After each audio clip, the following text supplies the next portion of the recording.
gente começa a questionar e refletir aqui sobre a literalidade das coisas. A gente não consegue formar um ser humano do pó, soprar nas narinas, fôlego de vida, mas eu sei também que às vezes quando a gente vai explicar para uma criança alguma coisa, a gente usa uma metáfora, às vezes ela não está pronta para entender. Então, como que a gente deve interpretar essa passagem específica aqui? Deus criou realmente de um pó?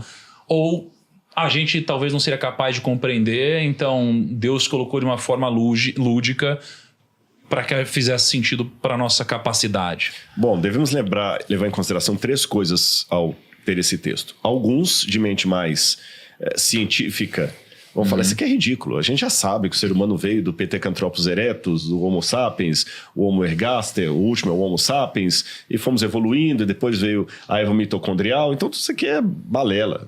Uma pessoa acadêmica não pode acreditar nisso. Eu não compro essa ideia.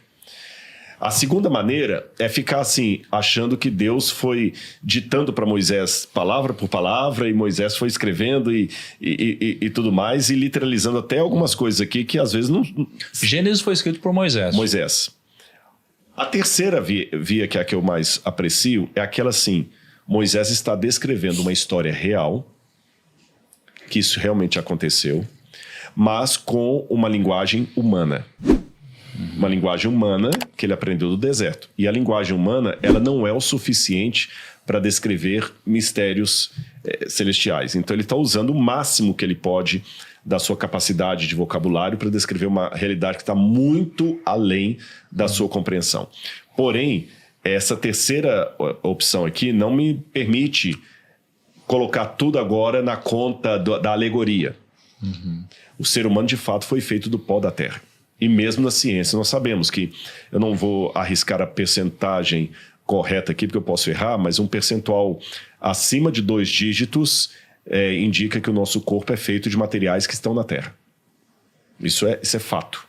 Tá certo? Quando vocês na Terra, vocês na Terra planeta, não necessariamente a Terra. Na Terra mesmo. A Terra mesmo. A maior parte do corpo humano é feito zinco, chumbo, uma série de elementos aqui. Isso um biólogo explicaria melhor do que eu. Mas assim, são elementos que encontram na Terra, terra mesmo. Na Terra mesmo, pó ali. Então nós somos realmente pó.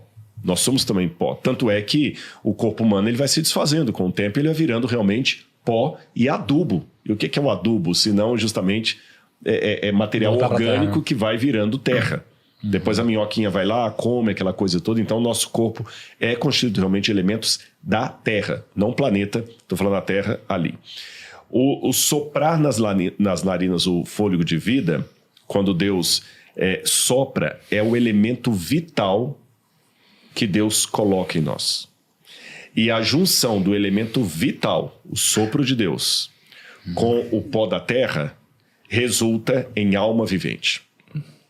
Então, se formos olhar assim, com bastante clareza, o texto do Gênesis, como diz, por exemplo, Hans Wolff, que é um teólogo luterano que publicou o livro sobre a antropologia do Antigo Testamento, Oscar Cullmann, que também era luterano, Clark Pinnock, que, se não me engano, presbiteriano, e outros mais que eu poderia citar, Pozo, da Igreja Católica, Antônio Pozo. A leitura do Gênesis mostra que a matemática é assim, pó da terra, mais fôlego de vida é igual a alma vivente. Em outras palavras, a alma não é uma entidade etérea que sobrevive à parte do corpo. A alma é a junção do corpo com o fôlego de vida. Então toda essa noção que nós temos hoje no Ocidente de alma penada, espírito, olha, ele viu a alma do fulano ali, na verdade é uma noção que nós herdamos de Platão, que viveu no 4º século a.C., e não era da Bíblia. Platão era filósofo grego, discípulo de Sócrates. Platão que cria toda essa ideia de uma psique, em grego, de uma alma, que ela fica aí eterna, ou fantasminha lá do Pato Donald, como a gente vê nos desenhos. Biblicamente seria isso. Imagina uma lâmpada. Aqui no estúdio eu tenho lâmpadas acesas e lâmpadas apagadas. A lâmpada apagada é o pó da terra, para ilustrar. A eletricidade é o fôlego de vida. A luz que ela produz é a alma vivente. Então, se eu tirar a eletricidade, eu não tenho luz. Se eu tirar a lâmpada, também não tem a luz. É a junção da eletricidade com a lâmpada que gera a luz. É a junção do corpo com o fôlego de vida que gera a alma. Então, em termos bíblicos, eu estou vendo só nessa mesa aqui 3 almas. E quando eu estou vendo uma pessoa num caixão, não estou vendo alma, estou vendo um corpo. Aqui eu não estou vendo 3 corpos, eu estou vendo 3 almas. Que é uma linguagem que até usa no Novo Testamento. Cara, que interessante isso. Eu não sabia que esse ponto de vista sobre a gente ter, né, no nosso organismo um percentual relevante do que tem também na Terra. No pó da Terra. Isso é ciência, viu? E é engraçado porque quando você olha sobre esse aspecto, poxa, aí parece fazer um sentido até científico, digamos assim, em partes aqui. Né? Mas é porque se a gente pensar na criação como um todo, surgem dúvidas de tudo, cara. Desde os animais, tipo assim, cara, como a planta virou planta, como a árvore virou árvore, como surgiu a água. Como realmente é um... Mas mesmo se você pensar na teoria da evolução das espécies, a conta não fecha.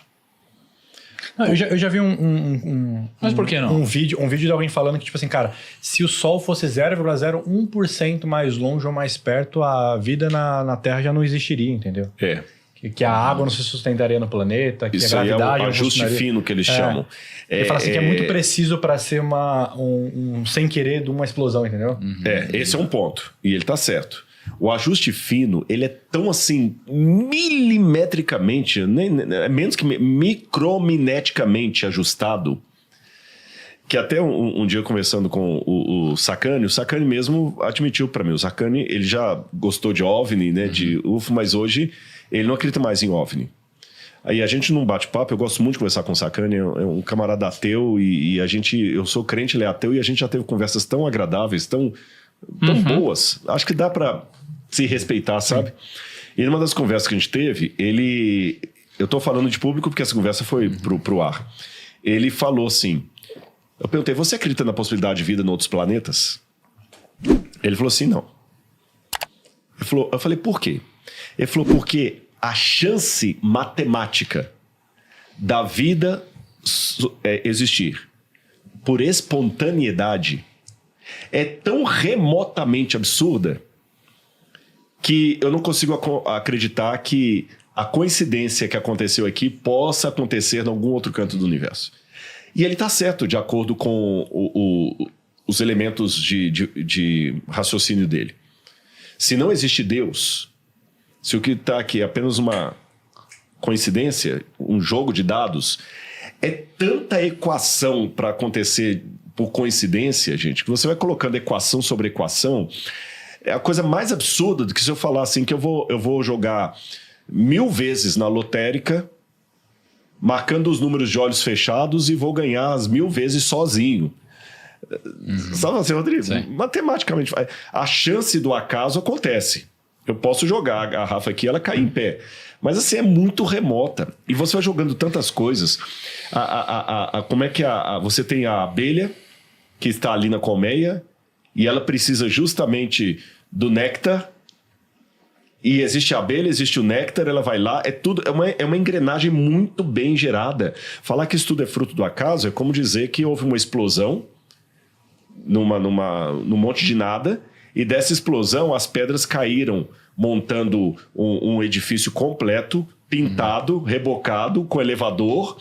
E ainda as letras que explodiram montaram um dicionário de A a Z completo, em inglês e português. Não faz sentido um negócio desse. Então tem que ter um Deus.